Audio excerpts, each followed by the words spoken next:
la esperanza de vida supera los 84 años. Esto estamos hablando de en general, hombres y mujeres, pero en mujeres ya está en 86 años, creo que es, o 87. En España está en la cabeza. De hecho, a nivel mundial, estos son datos mundiales, vemos como la esperanza de vida desde 1990 sigue creciendo año a año. 1990, por ejemplo, las mujeres vivían 80 años de media, 2017 85 y para el 2100 se espera que vivan 89 años. Así que cada vez va a haber más personas mayores. De hecho, en este mapita veis cómo se va poniendo en azul oscuro algunos países, sobre todo toda Europa, China, Norteamérica. Esos países en oscuro son países en los que más de un tercio de la población va a ser población mayor. O sea que en 2050 en España, una de cada tres personas va a tener más de 60 años. Hasta ahora se han destinado pocos recursos a la población mayor, pero cada vez va a haber que destinar más porque son la población prioritaria. Y a nivel de investigación se están poniendo muchos esfuerzos en aumentar la esperanza de vida incluso más. Hace poco hubo un congreso, de hecho en Madrid, muy famoso de longevidad, y se intentan identificar biomarcadores, estrategias, suplementación para aumentar la esperanza de vida, aunque sean unos meses. Y la clave creo que no está tanto en eso, sino en aumentar la funcionalidad, los años que vivimos con funcionalidad.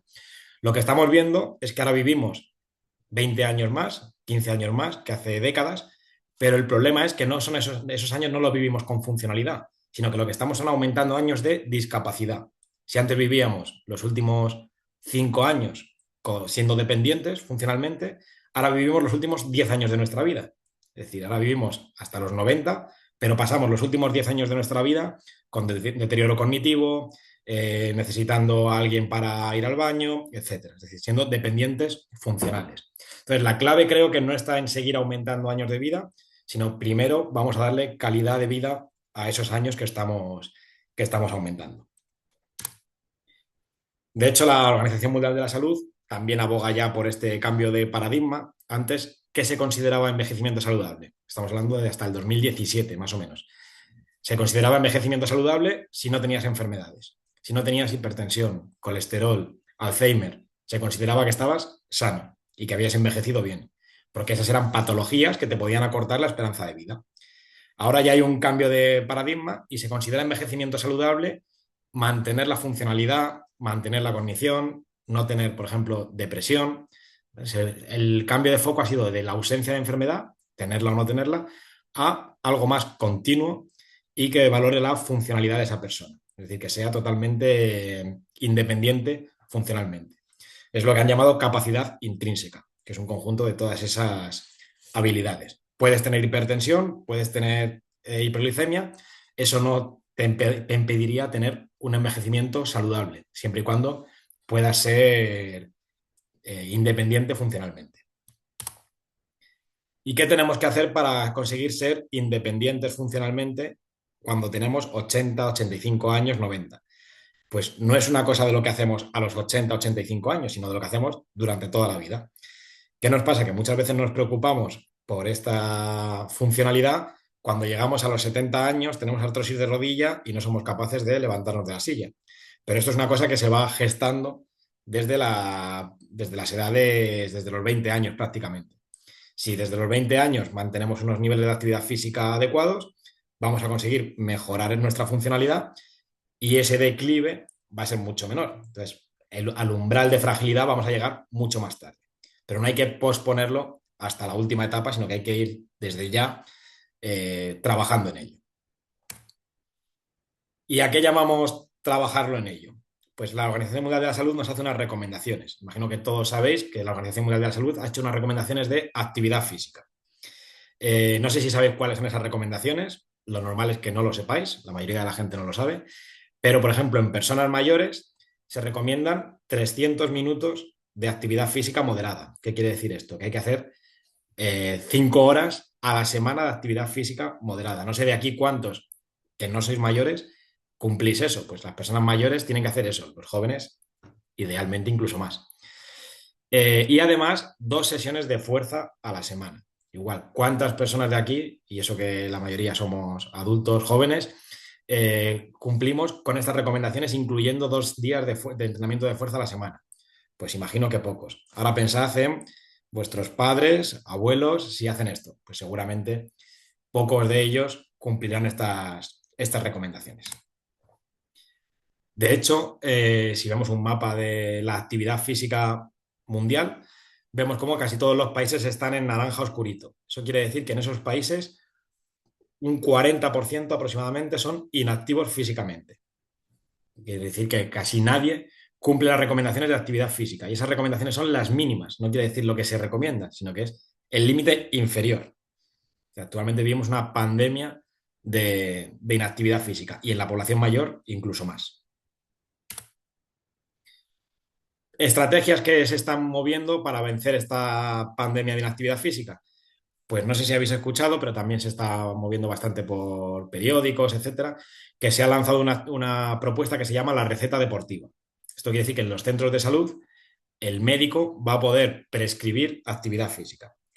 No quiere decir que el médico vaya a decir directamente tienes que hacer 20 sentadillas o tienes que hacer 50 largos, sino que va a haber un contacto entre el centro de salud, el centro de atención primaria y gimnasios de la zona o polideportivos para que el médico pueda mandar a un paciente y que ese paciente en esos centros, en esos gimnasios, le prescriban un programa de entrenamiento. Eso es lo que se llama receta deportiva. Esa es la teoría, que va a haber convenios entre centros de salud y los gimnasios. Y digo que es la teoría porque cuando se ha hecho un estudio en la Comunidad de Madrid de cómo el personal de atención primaria prescribe ejercicio o no prescribe ejercicio, lo que vemos es que se hizo en 600 médicos y enfermeros de centros de salud de la Comunidad de Madrid. Y vemos que solo el 20%, 2 de cada 10, conocía las recomendaciones de actividad física de la Organización Mundial de la Salud. Es decir, que los médicos no conocen o no tienen información sobre actividad física. Yo doy clase, por ejemplo, en medicina de la Universidad de Alcalá y ningún estudiante sabe lo importante que es el ejercicio, ni siquiera qué recomendaciones tendría que hacer un paciente de ejercicio. Entonces hay muy poca formación entre el personal sanitario con respecto a esto. Y no solo es que haya poca formación, sino que además solo 6 de cada 10 tenían intención o interés de colaborar con expertos en ejercicio. Es decir, que se está moviendo un programa que es el de la receta deportiva, pero no ha calado entre los centros de atención primaria y los propios médicos son un poco reticentes a prescribir ejercicio. Entonces, en la primera parte de mi presentación vamos a ver algunas diapositivas para mostrar por qué esto sí que es importante. Y hay estudios bastante potentes que lo confirman. Este, por ejemplo, es un ensayo clínico que se publicó en The Lancet, una de las revistas de Lancet, Public Health, y se hizo en 35 centros de salud. Esto es en el Reino Unido. Y vieron en 800 pacientes que si el médico le prescribía, usted tiene que entrenar con un grupo de 15 personas 1 o 2 veces a la semana, en solo un año mejoraban significativamente la funcionalidad. Eran pacientes de 78 años. Normalmente a los 78 años ya pensamos que no hay nada que hacer y que ya no vamos a mejorar. Pues el simple hecho de que un médico les prescribiese, usted tiene que entrenar en este grupo con este entrenador 1 o 2 veces a la semana, mejoraba la funcionalidad. Aquí la reflexión es clara, vale, esto funciona, pero ¿es factible hacerlo esto en los centros de salud de España o de la Comunidad de Madrid? Pues lo que vieron en este estudio también es que la intervención era costo efectiva, que al final es lo que le importa seguramente a los políticos para implementar una estrategia o no.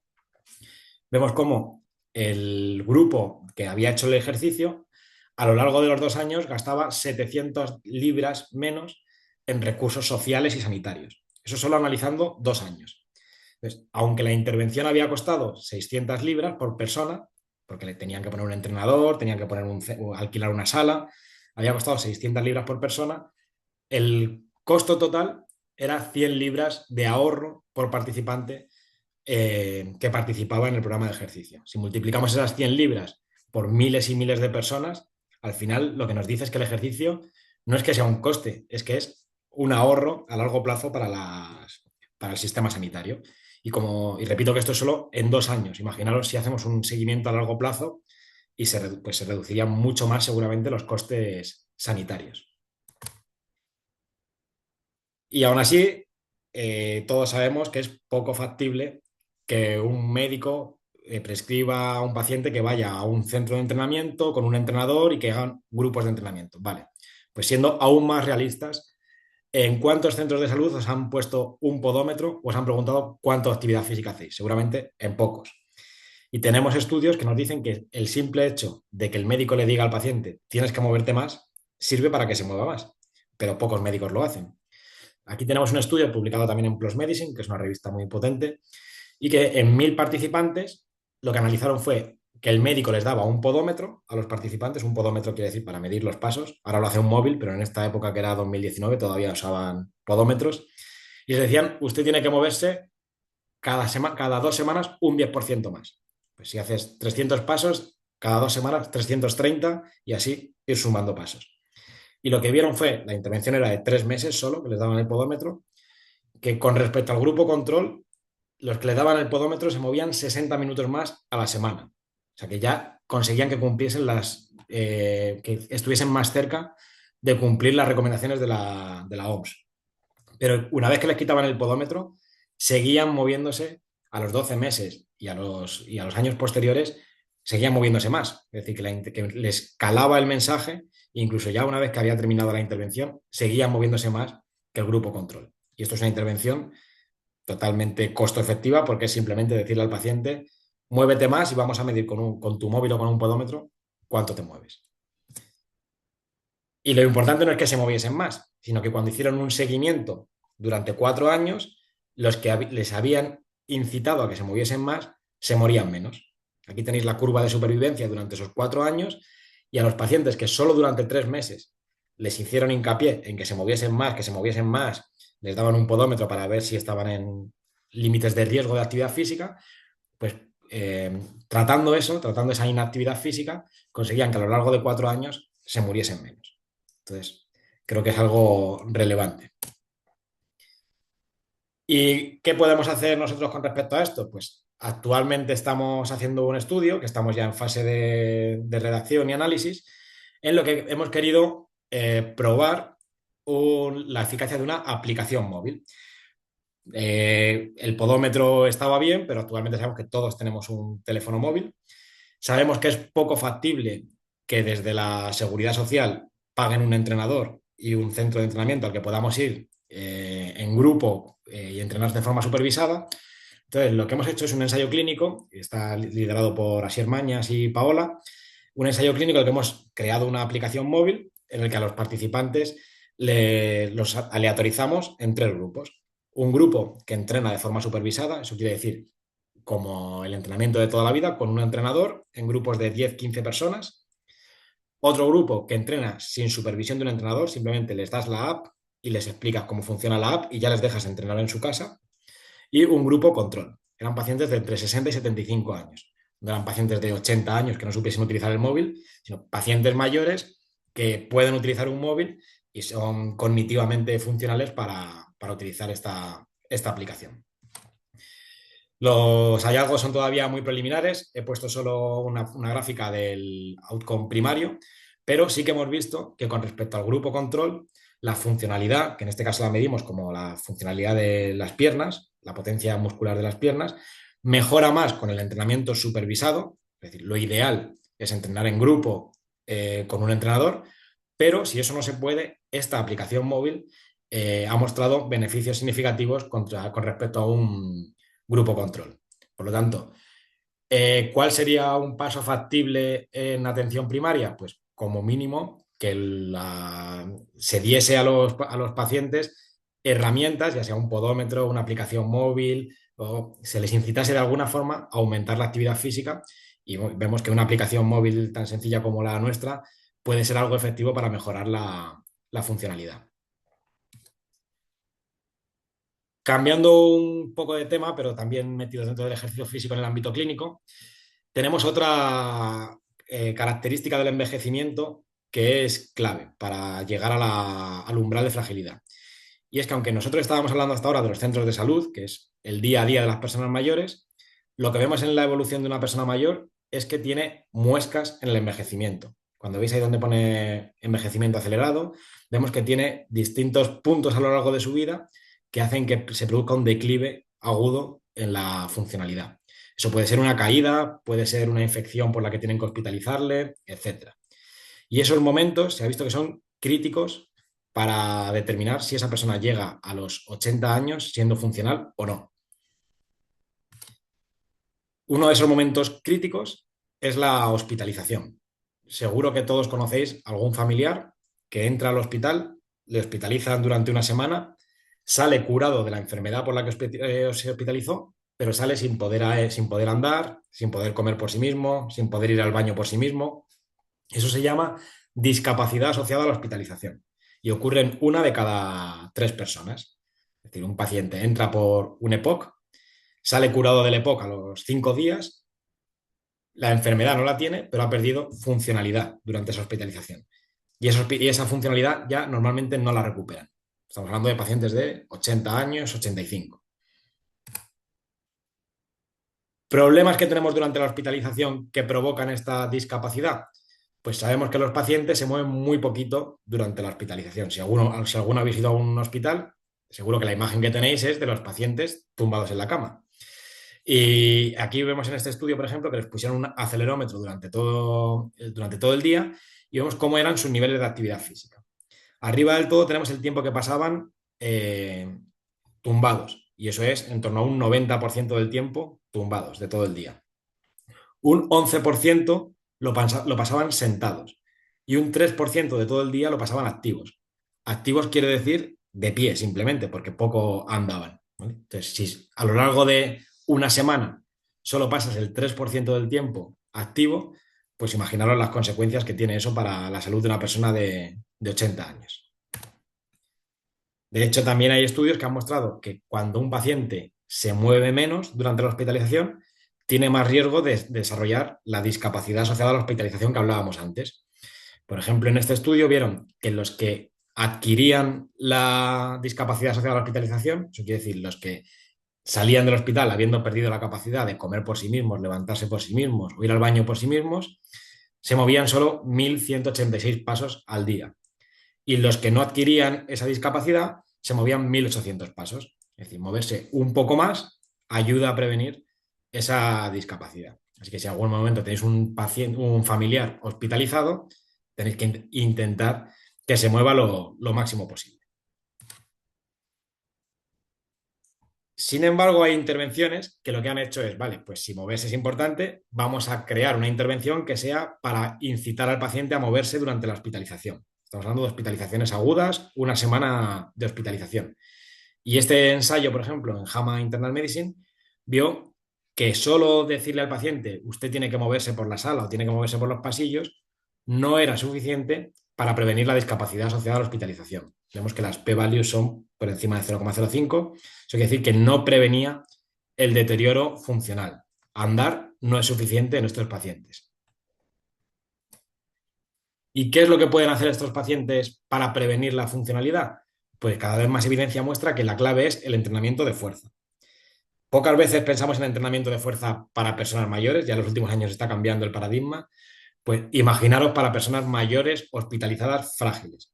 Se piensa aún menos, piensa que una persona de 80 años, 85 años no va a poder entrenar la fuerza, pero al revés, es en las personas que más beneficios va a generar. Aquí tenemos un vídeo de un estudio que estábamos haciendo en centenarios, a personas de 100 años frágiles, y vemos cómo entrena, a ver si puedo verlo.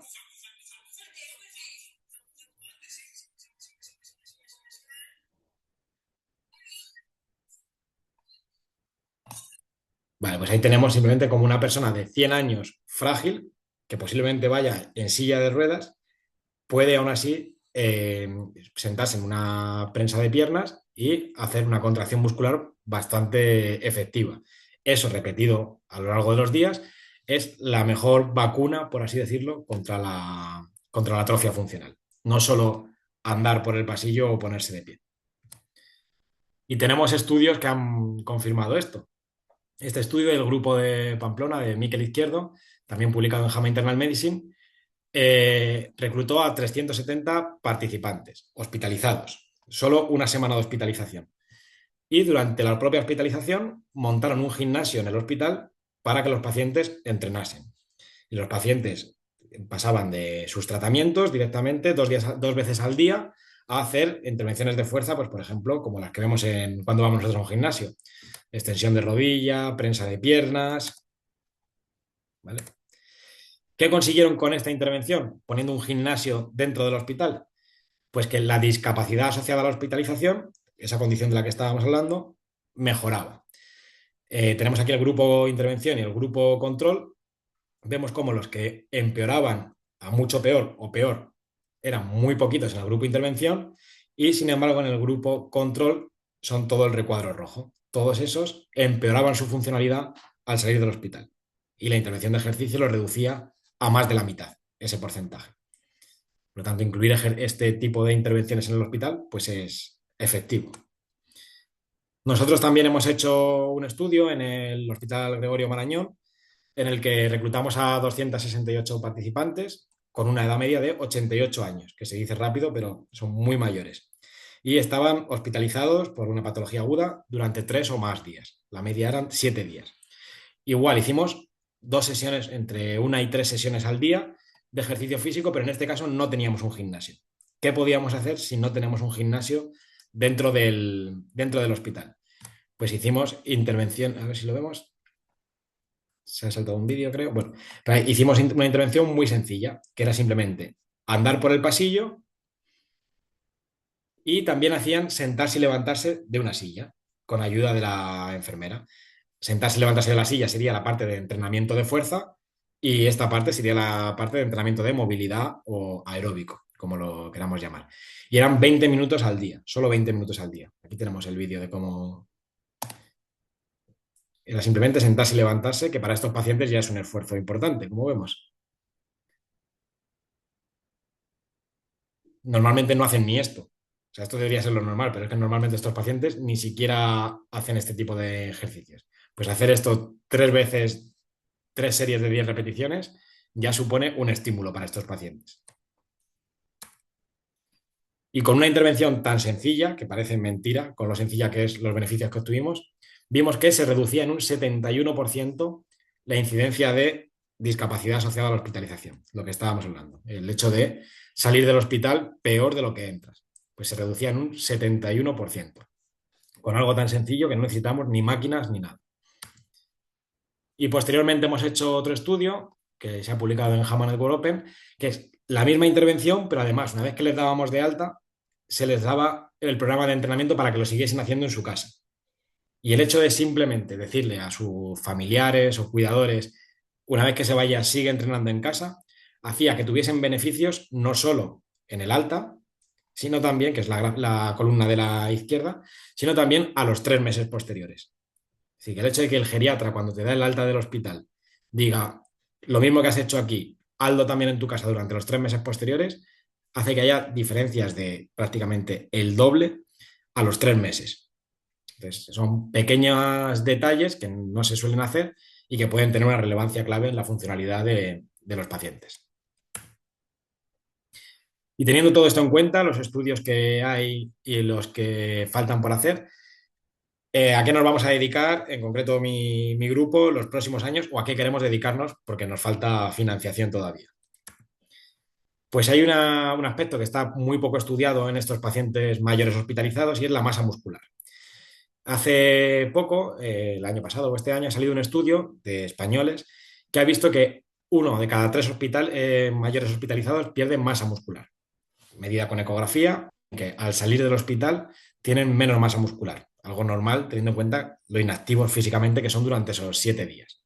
En rojo tenéis el porcentaje de pacientes que pierden masa muscular a lo largo de tan solo 7 días de hospitalización. También sabemos que las intervenciones de ejercicio que se han hecho hasta ahora no son efectivas para prevenir la pérdida de masa muscular. Hemos dicho que las intervenciones de ejercicio, las que hemos visto hasta ahora, mejoran la funcionalidad, hacen que el paciente pueda moverse mejor que si no hiciese la intervención. Pero solo ha habido un estudio hasta la fecha que ha analizado la masa muscular, CSA, se llama, el área de sección transversal, y no ha encontrado beneficios significativos en la masa muscular. Aunque hiciesen ejercicio, los pacientes en solo 7 días seguían perdiendo masa muscular. ¿Por qué ocurre esto? Pues al final el hecho de perder masa muscular o de ganar masa muscular es un equilibrio muy sencillo entre síntesis proteica y degradación proteica. Si tú sintetizas más proteína de la que degradas, vas a crecer vas a crear masa muscular. Y si degradas más proteína, vas a perder masa muscular. ¿Qué es lo que le ocurre a las personas mayores? Pues una persona mayor, para sintetizar a nivel muscular la misma cantidad de proteína, necesita ingerir mucha más proteína. Vemos un ejemplo aquí. En naranja tenemos lo que ocurre cuando una persona joven y mayor ingiere 20 gramos de proteína, un suplemento de proteínas. Cuando los dos ingieren 20 gramos de proteína, la síntesis de proteína a nivel muscular es mucho inferior en la persona mayor. Y una persona mayor necesita casi 40 gramos, el doble de proteína, ingerir el doble de proteína para sintetizar la misma proteína que una persona joven con 20 gramos. Las personas mayores tienen más requerimientos de proteína, es decir, tienen que ingerir más proteína para tener el mismo anabolismo. Además, no solo las personas mayores tienen menos síntesis proteica, que es lo que estábamos viendo, sino que pueden tener mayor degradación proteica. En un estado normal hay un equilibrio proteico, hay tanta síntesis como degradación y el músculo está estable. Pero cuando se produce un estado de inflamación, por ejemplo en situaciones de cáncer, caquexia, sepsis, ahí la degradación proteica está aumentada, que eso es lo que ocurre en un paciente mayor hospitalizado agudo, que tiene un proceso inflamatorio que le aumenta la degradación proteica. Por otro lado, en una persona mayor que no se mueve, la síntesis proteica además está disminuida. Entonces, ¿qué es lo que nos encontramos en las distintas poblaciones? Pues en una persona adulta sana, como podemos ser nosotros, está todo correcto. La síntesis proteica, MPS, aumentada y la degradación proteica, MPB, disminuida. En una persona mayor sana, la síntesis proteica está disminuida, o sea, necesita tomar más proteína, pero la degradación proteica está correcta, está disminuida. Pero en personas mayores como las que estudiamos nosotros, mayores hospitalizados agudos, con procesos inflamatorios, la síntesis proteica está disminuida y además la degradación proteica está aumentada. Por lo tanto, sus requerimientos de proteína son aún mayores que en la población mayor general. De hecho, tenemos recomendaciones de instituciones internacionales que dicen que en las personas mayores tienen que consumir más proteína que las personas jóvenes. Pero las personas mayores hospitalizadas tienen que consumir mucha más, hasta 1,6-2,4 gramos kilo de proteína al día. La población general, que somos nosotros, se recomienda entre 0,8 y 1,2. Una persona mayor y encima en un proceso de catabólico, como los que estamos hablando, debería consumir casi el doble o el triple, 1,6-2,4 gramos kilo. Pero ¿cuál es la realidad de estos pacientes mayores hospitalizados? Que prácticamente no consumen proteína. Aunque esto es un estudio que analizó cuánta proteína les daban en los menús a las personas mayores y cuánta comían. Lo que les daban de media era 1 gramo kilo, que es menos de lo que decíamos que deberían darles 1,6 gramos kilo o por arriba. Pero no solo es que les diesen menos de lo que debían, sino que de lo que les daban a lo que realmente consumían esos pacientes, bajaba aún más. Entonces, a un paciente mayor a lo mejor le estamos dando 1 gramo kilo al día, pero lo que está comiendo de media es 0,6 gramos kilo al día. Ingiriendo esa cantidad de proteína, es imposible que mantenga la masa muscular un paciente mayor. Por otro lado, sabemos que si les damos suplementos de proteína, va a aumentar ligeramente el consumo de proteínas al día, que es lo que nos interesa. Aquí en este estudio hicieron un ensayo, simplemente darles un batido de proteínas y ver si aumentaba la ingesta. Y vemos cómo aumenta más o menos de en torno a por debajo de 1,2 a 1,5. Es decir, que la suplementación con proteínas podría ser efectiva para que coman más proteína. ¿Y para qué me sirve comer más proteína? Pues en adultos jóvenes, no estamos hablando aquí de adultos mayores, lo que se ha visto es que tomar más proteína previene la atrofia muscular durante una inmovilización. En este caso estaban una semana no hospitalizados, sino era experimental, o sea, eran sujetos sanos, pero les tenían tumbados en cama una semana y vieron que los que se suplementaban con leucina, un aminoácido, preservaban la masa muscular parcialmente. El grupo control perdía 1,5 kilos, el grupo que tomaba leucina 1 kilo. Por tanto, la suplementación con proteína en adultos jóvenes sanos parece que algo puede hacer para preservar la masa muscular durante una lesión o durante una hospitalización. Pero en general, la evidencia, esto es un metaanálisis, eso era un estudio puntual. Si analizamos lo que dice toda la evidencia, todos los estudios que hay, vemos que en general no es significativo. Es decir, la proteína por sí sola no es capaz de preservar la masa muscular, porque la proteína es un estímulo anabólico, pero no es suficiente para preservar la masa muscular. ¿Qué es lo que tenemos que hacer para preservar la masa muscular? Pues no solo tomar proteína, que sí que me aumenta un poquito la síntesis proteica, sino tomar proteína junto con ejercicio. Si yo hago una sesión de ejercicio y en torno a esa sesión de ejercicio tomo proteína, se maximiza el estímulo anabólico, se maximiza la síntesis proteica. Vemos como esas curvas que van hacia arriba son mucho mayores al tomar proteína junto con entrenamiento frente a tomar proteína sola. Entonces, teniendo esto en cuenta, hemos diseñado un ensayo clínico, que es para lo que estamos pidiendo financiación ahora, que ya hemos convencido, por así decirlo, a geriatras de 3 hospitales, el Príncipe de Asturias, el Puerta de Hierro de Majadahonda y el Hospital de Lenares. Vamos a reclutar a 145 pacientes mayores agudos y les vamos a dividir en 4 grupos. Hasta ahora los estudios que estábamos diciendo eran solo 2 grupos, control y ejercicio. Lo que queremos ver es si añadir proteína, una ingesta adecuada de proteínas, puede preservar la masa muscular, que hemos dicho que hasta ahora los estudios no han visto beneficios en la masa muscular.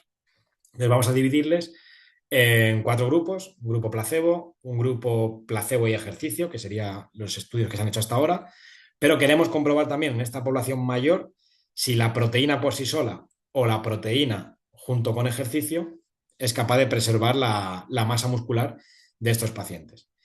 Les vamos a dar 40 gramos, un batido de 40 gramos de proteína al día, que es bastante, pero es que hemos visto que con 20 gramos no se estimula la síntesis proteica en personas mayores. En jóvenes, con 20 gramos no se maximiza. A partir de 20 gramos no consigues más beneficios. Pero en personas mayores necesitas dar 40 gramos para que se maximice la síntesis proteica. Entonces vamos a comparar estos 4 grupos y las variables principales van a ser la función y la masa muscular. La función muscular la vamos a medir con un test que es muy sencillo, de sentarse y levantarse de la silla, y la masa muscular con ecografía en el cuádriceps. Y además la idea, porque repito que estamos pendientes de si recibimos financiación o no, es que vamos a medir otras variables clínicas, por ejemplo, si preservar la masa muscular se asocia a menor duración de la hospitalización, a menor número de caídas en los siguientes meses, menor probabilidad de un reingreso posterior y queremos evaluar también la costo-efectividad, porque al final vamos a montar un gimnasio dentro de un hospital, va a tener que haber un entrenador dentro de un hospital y eso tiene un coste. Pues vamos a ver si los beneficios superan a los costes o no. También vamos a medir otras variables fisiológicas, más a nivel muscular, pues para ver si ese deterioro tiene más que ver con una actividad cortical disminuida o con una actividad contráctil disminuida. Y la idea es también medir variables bioquímicas como la función renal, sobre todo por el consumo de proteínas, por si pudiese haber algún efecto adverso. Variables relacionadas con la sarcopenia, proteínas como la miostatina, GDF15 o cloto. Variables inflamatorias y metabolómica, que se puede asociar también a cambios en el perfil de aminoácidos. Pero como digo, de esto no tengo resultados porque estamos pendientes de recibir financiación, que ojalá podamos dedicar los 4 años que viene a esto. Y eso es todo. Era pues es una charla un poco genérica, pero por comentaros formas que tenemos de incluir el ejercicio en el ámbito clínico, tanto en centros de atención primaria como en hospitales. Pero todavía queda mucho por hacer y sobre todo por llevarlo a la práctica y que no sean estudios científicos, sino que en el día a día de los pacientes puedan hacer ejercicio en estos ámbitos. Os dejo por aquí mi correo. El Instagram es una web de divulgación científica que tengo, por si queréis seguirlo. Es sobre ejercicio, salud, nutrición y se habla un poquito de todo, así que igual os interesa y la web también. Pues muchas gracias, Pedro. No sé si hay preguntas, bueno, en la sala virtual. Pero a mí me gustaría empezar, sí, como aprovechando de esto y como moderando este seminario. Súper interesante, pero súper interesante es como, porque esto de lo que hablas de ejercicio, etcétera, no es solo para salud física, también es para salud mental, porque esto es un gasto gigante para la seguridad social. Entonces, como has hablado de estas aplicaciones o este ensayo con la aplicación en el móvil y con el entrenador, em, ¿cómo es factible que en la salud pública ellos crean estas aplicaciones aprovechando del poder que tiene el médico? Si el médico dice, tienes que descargar esta aplicación y tienes que seguir este programa de ejercicio, de actividad, ¿sabes? Porque Claro, esto es prevención, es como no solo de muchos tipos de enfermedades y no sé cómo es de factible claro, nosotros lo hemos hacer esto. implementado. Primero, el estudio que he comentado, que se va a publicar en breve, es un estudio hecho desde la universidad, no está hecho desde atención primaria. Nuestro objetivo sería poder valorar la implementación de ese estudio en atención primaria. Veo algunos problemas y es que nosotros, por ejemplo, era un estudio desde la universidad, una vez al mes llamábamos a los pacientes para decirle, ¿estás utilizando la aplicación? ¿No la estás utilizando? ¿Estás haciendo el ejercicio? ¿No lo estás haciendo? Eso, si no lo hacemos nosotros como investigadores, si se aplicase de forma real en la atención primaria, tendría que haber un enfermero o alguien que, igual que controla si el Claro, paciente se toma las pastillas o no se toma las pastillas, que viese si el paciente está metiéndose en la aplicación o no, o si está cumpliendo la. Porque la aplicación te permite decir, te salta un aviso, hoy te toca entrenar y tienes que darle a si has entrenado o no. Te fías de que le dé él, pero bueno. Pero cuando el paciente va al centro de salud, podríamos ver si ese paciente está usándola o no está usando la aplicación. Pero tendría que haber alguien dedicando tiempo a revisar ese tipo de cosas. Yo creo que es importante. O sea, creo que sí, sí. que si un paciente llega al centro de salud y el médico es capaz de decirle, he visto en la aplicación o en el número de pasos que no estás haciendo nada en el último mes, me parece una señal importante, pero está claro que no lo es todavía en el ámbito clínico. No le dan la importancia que yo creo que tiene. Porque los ensayos clínicos, el último que has presentado, el coste me imagino es mucho menor que un ensayo clínico oncológico. Pero hay en la Unión Europea hay estos convocatorias Horizon Salud o Sí, bueno, no recuerdo estos, que hay de prevención en cáncer. Pero a lo mejor podéis pensar en unirnos con un consorcio, por ejemplo, de colorectal que los mayores de 50 años vienen al centro de salud para hacer su prueba de sangre junto en heces. Y claro, esto es como una población que tiene mucho interés en su salud. Y también estos altos riesgos que tienen como antecedentes en la familia y están cribados por algún motivo. Entonces, a ver si se puede combinar lo que tú estás presentando de esto de actividad física con estos tipos de programas de prevención y así tienes más gente más motivada para sí, que van a seguir lo que dice la aplicación, ¿sabes? sí, estaría Bueno, muy bien pues porque quedaría además como, creo que tienen la sangre oculta a veces empieza a hacer a partir de los 50 años, si no me equivoco, o algo así. sí, sí, es a partir de los 50. 40 años. Y la A lo aplicación mejor está. 50 es un poco tarde para empezar, Sí, no sé si hay que empezar antes, pero sí, la aplicación está si destinada tenemos justo a una, a pacientes de ese rango de edad, de a partir de sí. 60 años, pero que no sean de 80 años, sino que es un rango de edad que todavía pueden utilizar el móvil, que pueden entrenar por su cuenta. Así que estaría muy bien algo así.